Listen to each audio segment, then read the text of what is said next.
it looks like the human virtue signal, that is Justin Trudeau, might be finally wearing out his welcome with Canadians. And if this polling is correct, it doesn't matter how much money he spends on his hair. It's just not going to work. But we learned from this COVID crisis, we will be applying to the climate crisis, to the housing crisis, to reconciliation. 81% of all Canadians want Trudeau out of power. That's not just conservatives. Play the clip. Well, it looks like the human virtue signal, that is Justin Trudeau, might be finally wearing out his welcome with Canadians. And if this polling is correct, it doesn't matter how much money he spends on his hair. It's just not going to work. Not this time. Here's the headline. 81% of Canadians want Trudeau out of power. Couple points. Don't count the Prime Minister out. I say that as a warning. This guy is slippery. He controls the press. He knows how to work the system, and he knows how to hypnotize the people. Don't count him out. That's all I'm going to say. He's a slippery, slimy Prime Minister. In case you didn't hear, Trudeau's given $500 million of your money away to the Ukraine. That's my reaction. It should be yours. Dougie Ford refuses to answer questions about his former chief of staff. Supposedly, this gentleman violated some lobbying laws. Play the clip. Premier, I'm Charlie Pinkerton of the Trillium. Has Amin Massoudi lobbied you or your office since he left it last summer? Well, we take lobbying very seriously. Everyone follows the rules, and I'm sure he follows the rules like everyone else does. Have you at any point ever encouraged anyone to enlist Amin or his company, Atlas Strategic Advisors, to lobby the government? Well, we take lobbying very seriously, and everyone follows the rules. So thank you.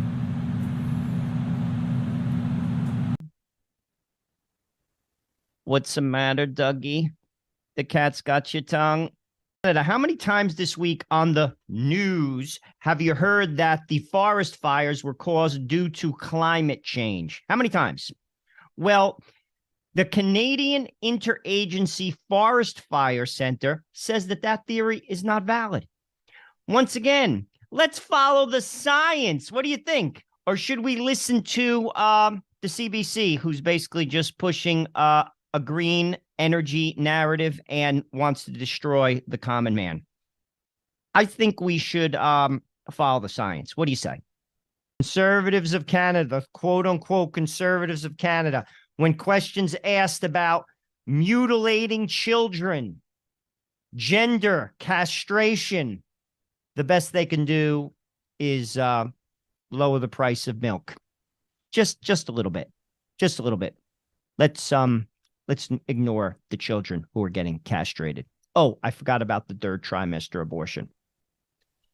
The conservatives of Canada. The president of Calgary's Black Lives Matter chapter has been charged with a hate crime over an incident where she is accused of targeting Catholic children at St. Thomas Aquinas School for their race or ethnic origin. How nice, targeting children. Kudos to Calgary for charging her with a hate crime, because that's exactly what it is, a hate crime. You don't target anybody. This is not the dream of Martin Luther King, where all children would be judged by the content of their character, not the color of their skin. This is so wrong. I'll be truthful with you. I can't even believe it that this is going on. I can't even believe it. But it is, and it's real. Good for Calgary for charging her for a hate crime, because that's exactly what it is. You don't target anybody, most especially children. This is how out of touch Justin Trudeau is, as if you needed more evidence to basically make that statement. He thinks 57% of Canadians are far right. That's not accurate. Just because they don't agree with you, Justin, doesn't make them far right. That reminds me of the Hillary Clinton quote when she said 40% of America are deplorables. No, they're not. They just don't agree with you. You see, he can't come to grips with the fact that he is not living in reality. Many of his ideas are frankly ideological, and they're destroying people, and he doesn't care because he's not affected by them. He's worth $85 million. And frankly, there are many people who are financially well off who embrace the same ideas because they're not affected by it. And anyone who disagrees with them have been labeled and gaslighted by the press as far-right haters and fascists, and too many people gobble that up because it's broadcasted and spoon-fed to them by the mainstream media. That is the state of Canada, that is the state of America, and that is a sad state indeed. Brunswick politicians are requiring parental consent for kids under 16 to change their names and pronouns at school. Trudeau calls them hateful and the far right, and what I call them, moms and dads. Play the clip. But unfortunately, as you all know, we don't have to go as far as Uganda to see hateful rhetoric on the rise.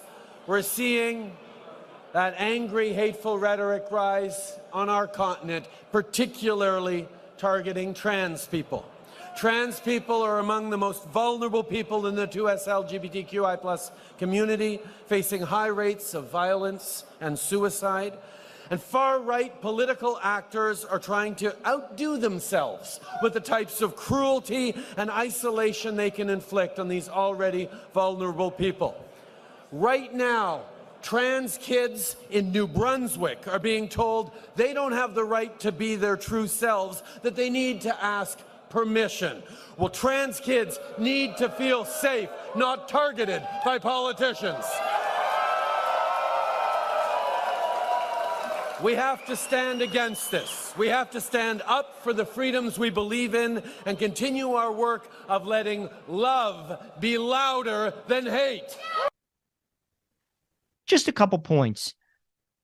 The requests of those who have embraced this ideology are becoming more and more outlandish. Notice the acronym when Trudeau references the LGBT, he kind of runs through it real fast. It's getting longer and longer. Their basic circle is getting larger and larger, and what they're asking people to basically accept as mainstream is getting more and more unhinged from reality. This is a political loser, and they don't see it because kids are apolitical. Many liberals are not for this. There are gays that are not for this, yet they keep pushing it and pushing it and pushing it. This, my friends, is a loser. This is going to backfire on them, and history will look back on this as a sad, sad chapter in Canadian history. A little reminder, Canada, while Trudeau and Freeland make an unannounced trip to the Ukraine to give them more money, your money, Canadian taxpayers are paying this for gas. Just a reminder, and this is a public service announcement, and it was not sponsored by the CBC.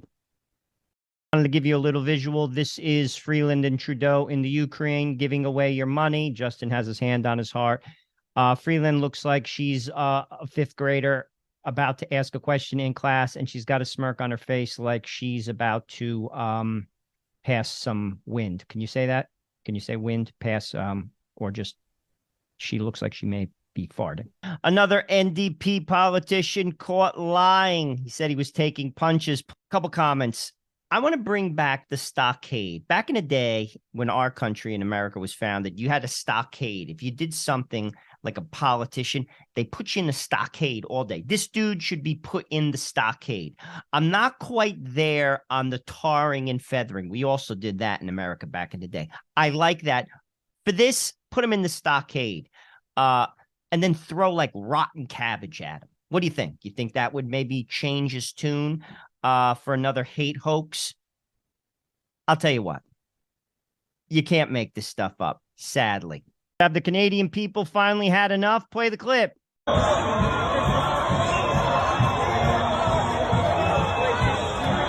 our children alone. Leave our kids alone. Thank you for coming. Thank you for coming.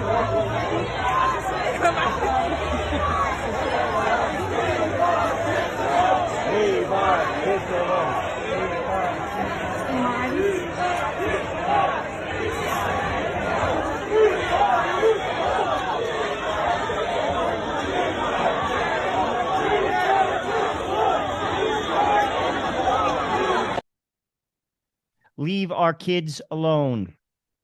I think that's a fairly universal statement. Cuts across all political lines. Leave our kids alone. Canada needs an exorcism. To all my Canadian friends out there and my American friends as well, I don't know if you're aware, but the Iron Sheik has passed. You may be wondering why I'm bringing him up, because the man was hysterical, and we all have to laugh. I used to follow him on social media, and you should follow him too. Give a listen and play this clip, and you'll get a taste of what I'm talking about. Only time you helping me every month, $20. You call that's the money? Bills, you're asking me for $20 when I have to save money for my wedding, or my fiance needs some money for this or that. You dumb son of a bitch! What the fuck? You can buy with $20. Wow, what are you thinking? If I don't have $20, you can find something. You can find something. Stop your face again and make me mad. Let me ask you something. Let me ask you. Hold on. Let me straighten this out once and for all. Can you imagine this punk? Dumb face! Hey, Sheik, no, that's Sorry about that. Sorry about Once again, we all have to laugh in life, and I recommend that you follow the Iron Sheik, even though he has passed. He has left the building. I would love to have seen the Sheik encounter Justin Trudeau with his brutal, brutal honesty. He would be dropping F-bombs. He'd be calling him a jambroni. Yes, a jambroni. That was a word he used, and if you don't know what that is, Google the Sheik and you will find out. We need more little clips like that. We need to laugh, especially in these times, and we need people like the Iron Sheik. So, my parting words to you, look up and Google the Iron Sheik and have a laugh. The man was a great. He surely wasn't the prime minister, and if he encountered the prime minister, he would, without a question, call him an effing jambroni. Hey Canada, show the country that you stand for freedom with one of these hats from our store. Your purchase supports this channel. Check out the link in the description and order yours now.